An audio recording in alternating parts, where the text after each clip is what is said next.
Hoje vamos começar um pouquinho falando sobre uma das dúvidas mais frequentes, que são as arritmias no período neonatal. Então vamos comentar um pouquinho sobre arritmias em neonatos e lactentes.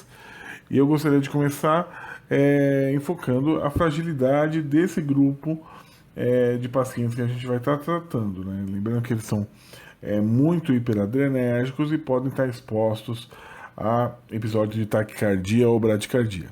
Primeiro ponto que a gente tem que determinar é se o coração é estruturalmente normal ou a presença de uma cardiopatia congênita. Hoje nós vamos abordar basicamente as arritmias em neonato, basicamente as taquicardias em coração estruturalmente normal. E essas taquicardias elas podem ser de origem supraventricular ou de origem ventricular. E a gente vai abordar especificamente as taquicardias supraventriculares. Aqui o funcionamento do coração do ponto de vista elétrico, uma situação normal, de o nó sinusal despolarizando e o estímulo se propagando pelos dois atos, passando pelo nó atrioventricular e atingindo o ventrículo, se difundindo pelo ramo direito e esquerdo e as fibras de Purkinje. Essa despolarização ela é possível porque ao nível celular você tem a despolarização de canais de sódio, potássio e cálcio. Nesse slide a gente pode observar a importância do cálcio na fase de platô do potencial de ação. Então ele vai ser responsável não só pela contração, mas também responsável pela maior parte do período refratário efetivo. É importante saber que no período perinatal, né, principalmente nos primeiros 2 anos de vida, não há um bom desenvolvimento do retículo sarcoplasmático. Então o cálcio que participa da despolarização é o mesmo cálcio que entra no retículo e participa, que entra na célula para participar da contração. Então a gente não vai ter contração se esse paciente não receber esse cálcio que vem externo. Então é o perigo de se utilizar um bloqueador de canal de cálcio, porque você pode evoluir com uma atividade elétrica sem pulso, daí a contraindicação a se utilizar bloqueador de canal de cálcio para crianças abaixo de 2 anos. Nesse algoritmo de abordagem das taquiarritmias, a gente pode observar que no suporte avançado de vida em pediatria se aborda 2 tipos de taquicardia, a taquicardia sinusal e a taquicardia supraventricular, que no período perinatal é muito frequente a presença do Wolff Parkinson-White ou das vias acessórias de condução oculta, sempre taquicardias por reentrada atrioventricular, utilizando vias acessórias. Entretanto, no período perinatal são comuns 2 tipos de arritmia.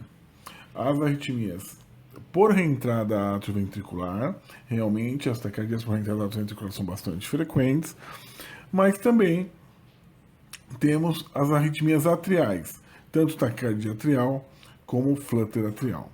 E o grande problema nessa população é que eles toleram frequências cardíacas muito altas e isso acaba mantendo essa taquicardia muitas vezes assintomática, o que pode gerar piora da função, mecanismos compensatórios, mais estresse adrenérgico, o que leva a piora da função ventricular e mais eventos arrítmicos, um ciclo vicioso. De forma que a gente tem que ter muito cuidado com a evolução dessas arritmias para taquicardiomiopatia, para perda da função ventricular. Nesse gráfico a gente pode observar que a maioria dos pacientes que evoluem para taquicardiomiopatia são de arritmias supraventriculares. E dentre essas, flutter atrial e taquicardia atrial lideram a lista. Uma coisa interessante é que uma vez controlada a arritmia, a função ventricular tem uma melhora, na maioria dos casos, voltando ao seu quadro normal. Então, habitualmente o quadro que a gente tem é uma taquicardia como essa, taquicardia supraventricular. Observe como no período perinatal a frequência das taquicardias são bastante rápidas, a gente tem frequência aqui próximo de 300. E o diagnóstico principal tem que ser feito entre taquicardia atrial, flutter atrial e as taquicardias por reentrada atrioventricular, sejam elas com pré-estação, no caso do Wolff Parkinson-White, ou sem pré-estação, no caso das vias acessórias de condução retrógrada exclusiva, ou chamadas vias acessórias ocultas. Então, os dois primeiros modelos que a gente tem, que são arritmias muito parecidas, a arritmia atrial e a taquicardia atrial, e a reentrada intratrial, que é o flutter atrial. Como fazer o diagnóstico diferencial? Então, a arritmia atrial, a taquicardia atrial, é um foco isolado, que está despolarizando diferente do nó sinusal. Pode estar nascendo do lado esquerdo, pode estar nascendo do lado direito. Essa arritmia atrial, ela despolariza e repolariza. Então é importante que eu use um teste com adenosina para poder olhar essa linha de base livre dos complexos QRS. Então eu faço adenosina, há um retardo na condução atrioventricular e eu vejo que entre uma despolarização e outra há a presença da linha isoelétrica. Diferentemente do flutter atrial, onde é um circuito de macro reentrada dentro do átrio e com a administração de adenosina que faz um atraso na condução do nó atrioventricular, eu vejo o aspecto enserrilhado, onde não há linha isoelétrica entre duas ondas F. É possível ser feito um mapeamento, tanto que o flutter, em idades mais avançadas, a gente faz a ablação do circuito, mas no período perinatal é uma arritmia com característica bastante benigna. Esse exemplo de um Holter, uma taquicardia supraventricular em um paciente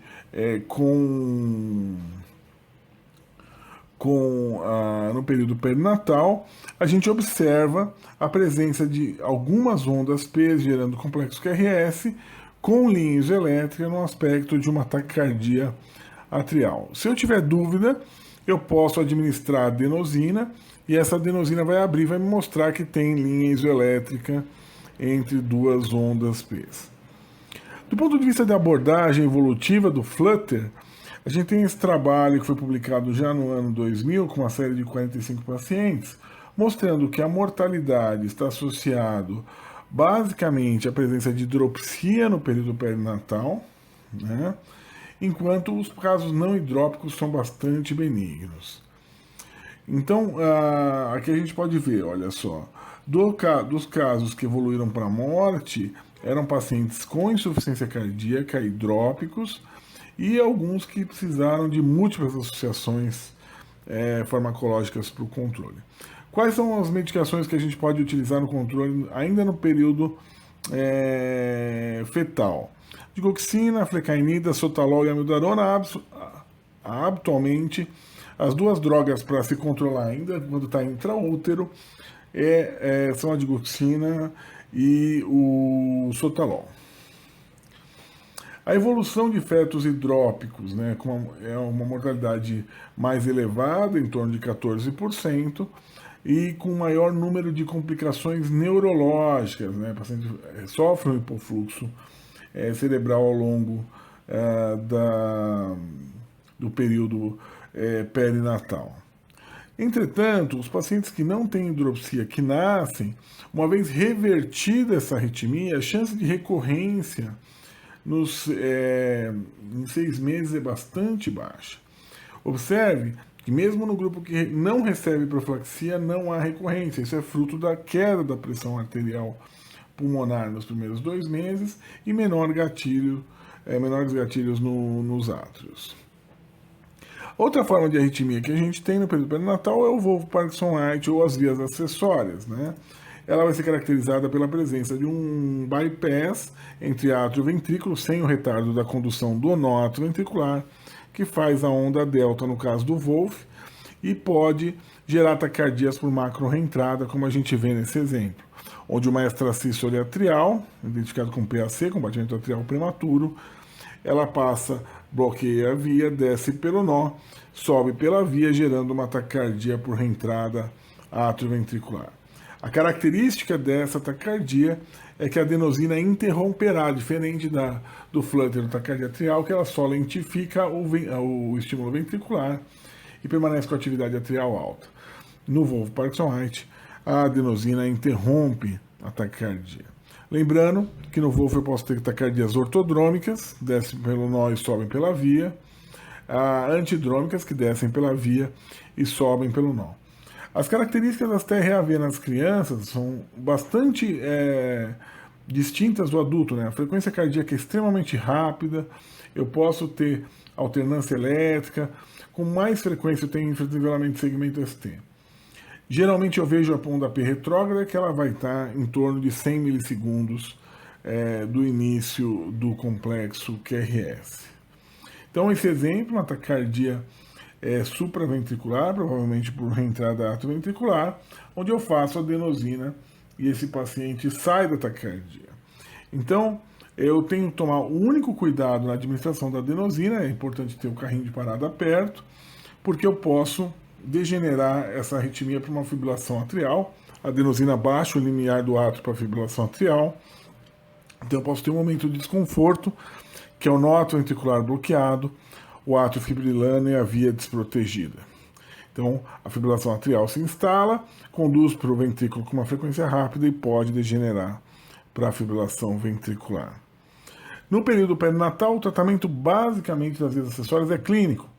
Raramente se tem a ablação. Aqui a comparação de ablação de catéter para crianças menores que 18 meses de idade, você vê que a exceção, realmente as indicações são feitas basicamente por refratariedade ao tratamento clínico e efeitos colaterais de droga. Raramente vai ser por escolha da família ou uma indicação médica outra. Por quê? Porque o número de complicações é muito maior em crianças abaixo de 5 anos. Então se tenta observar de não se fazer a ablação por radiofrequência, exceto em casos que são absolutamente necessários. O tratamento farmacológico visa prolongar o período refratário absoluto dessa célula, habitualmente é feita com drogas classe 1 ou classe 3, então eu posso usar propafenona ou mesmo amiodarona. Se dá preferência à amiodarona no período perinatal por conta da facilidade de administração, né, e de ser bem testado, e a propafenona, a gente tem um problema que ela dá uma anestesiada na boca, então a criança fica propensa a fazer engasgos, né? E é importante se interromper a taquicardia o mais breve possível, porque quanto mais taquicardia se instala, mais cálcio intracelular existe, e isso diminui o gradiente externo e interno de cálcio, o que remodela o potencial de ação, o que facilita o surgimento de novos eventos arrítmicos. Aqui a gente observa um potencial de ação normal e um remodelado, onde o estímulo no potencial de ação remodelado passa muito mais facilmente que o estímulo no potencial de ação normal. As drogas classe 1 obstruem os canais de sódio, basicamente interrompendo os circuitos de reentrada, e as drogas classe 3 acabam prolongando a cauda do meu vetor. Então, quando eu uso uma droga classe 3, eu absolutamente prolongo o final do meu potencial de ação, obviamente prolongando os intervalos do eletro QT que devem ser monitorizados. Então, naquele circuito de reentrada, seja intratrial, seja atrioventricular, a administração de uma droga classe 3 prolonga a cauda do vetor. É importante observar que quando você está precisando de altas doses de medicações com amiodarona, provavelmente você está muito dependente do efeito beta-bloqueador da amiodarona. Então a associação com beta-bloqueador é absolutamente necessária e benéfica ao paciente, porque o beta-bloqueador vai atuar na fase 4 do potencial de ação, modificando um dos braços do circuito, que é o nó atrioventricular. Muito obrigado, espero que vocês continuem curtindo a nossa página, né, tanto no site arritmiaonline.com.br, quanto